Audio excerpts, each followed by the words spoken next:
भारत के इतिहास में आजादी की लड़ाई के एक से बढ़कर एक परमाणु के बारे में पढ़ा या सुना जरूर होगा, मगर मैं यहाँ एक ऐसे अजीम शख्स के बारे में बताने जा रहा हूँ जिनके बारे में हमारी उम्र के बच्चों या नौजवानों को ज्यादा मालूमात नहीं है। उस अजीम शख्स का नाम है सादत खां।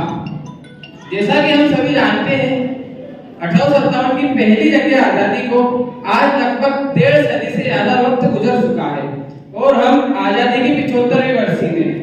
तो जो बात मौजू है मैं उसके जिक्र पर आता हूँ, क्योंकि जो खुद अपने जिक्र से बचते हैं जिक्र उनका जमाना करता है। मालवा के पठान शहीद सादत खान के वालिद का नाम इज्जत खां रिसालदार, लक़ब बहादुर खां, चाचा बख्शी हाफिज था और भाई सरदार का। इंदौर में जूना रिसाला और उसके आसपास जाबे रहूं में इनके पास काफी जायदाद थी। 1857 की क्रांति के समय सादत खां की उम्र करीब 35 साल रही होगी। शहीद सादत खां इंदौर रियासत के महाराजा तुकोजीराव होलकर द्वितीय के फौजी थे। जब पूरा भारत अंग्रेजों के जुल्मों का शिकार हो चला था और बलरामपुर बहरामपुर से चली जंगे आजादी को जहां मेरठ में मंगल पांडे ने हवा दी तो इंदौर अछूता ना रहा। शहीद सादत खां ने इंदौर रियासत के महाराजा तुकोजीराव होलकर से अर्ज किया कि हमने आपका नमक खाया है और ये एक अच्छा मौका है, आप हमारे सर पर हाथ रखें। हम आपको महेश्वर और महू रेजिडेंसी वापस दिलाकर रहेंगे।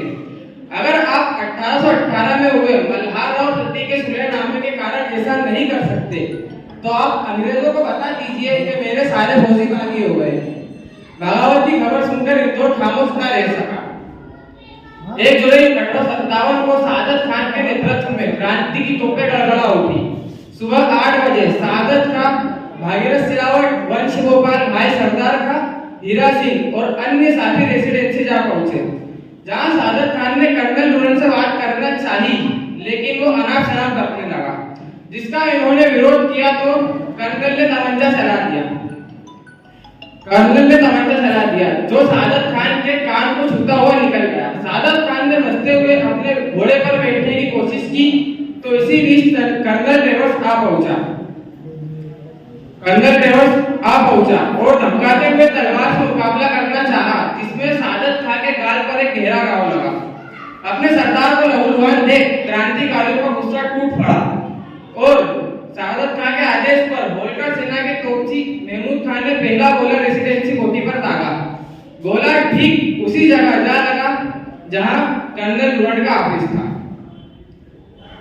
कुछ घंटों की मुठभेड़ के बाद अंग्रेजों को इंदौर से आजाद करा दिया गया।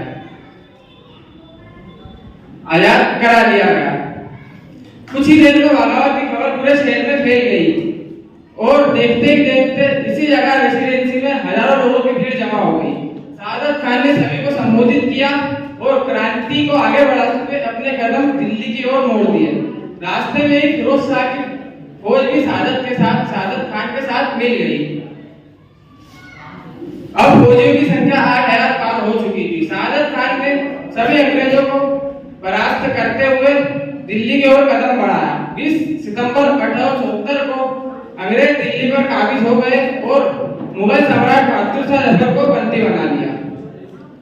इसी कारण क्रांति असफल हो जाती है और क्रांतिकारी निखर जाते हैं।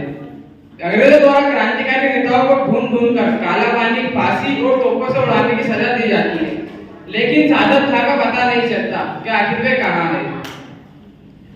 सादत खां फरारी में बांसवाड़ा पहुंच जाते हैं। वे वहां अकबर खां के नाम से रहते हैं। उन्हें उनके गाल के जख्म की वजह से पहचान लिया जाता है और 7 जनवरी 1874 को इंदौर लाया जाता है। जनवरी 1858 से अगस्त 1858 तक सादत खां के खिलाफ उनकी गैर मौजूदगी में ही मुकदमा चलता है। 2 अगस्त 1858 को सादत खां का मुकदमा एजेंट टू दी जनरल की अदालत में शुरू हुआ। 7 जनवरी 1858 को DWKR ने सादत खां को मौत की सजा सुना दी।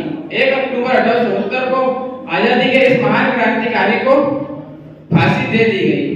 ऐसे महान जज्बे वाले क्रांतिकारी को मैं हम सबकी तरफ से सलाम देता हूँ। जय हिंद।